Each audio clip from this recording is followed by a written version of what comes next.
ಕಳೆ ಔಷಧಿ ಹೊಡೆದು ಎಫೆಕ್ಟ್ ಆಗಿದ್ದಂಥ ಒಂದು ಗಿಡ ಕಂಪ್ಲೀಟಾಗಿ ರಿಕವರ್ ಆಗಿದೆ ನೋಡಿ.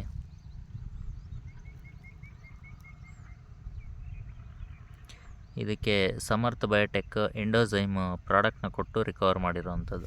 2 ಟೈಮ್ಸ್ ಸ್ಪ್ರೇ ಮಾಡಿದ್ದಾರೆ ವಿತಿನ್ 10 ಡೇಸ್ ಗ್ಯಾಪಲ್ಲಿ.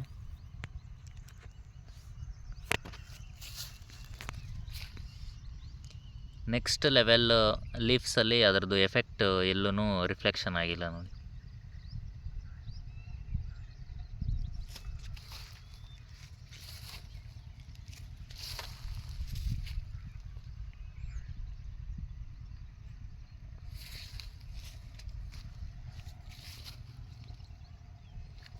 ಕಂಪ್ಲೀಟ್ ರಿಕವರ್ ಆಗಿದೆ.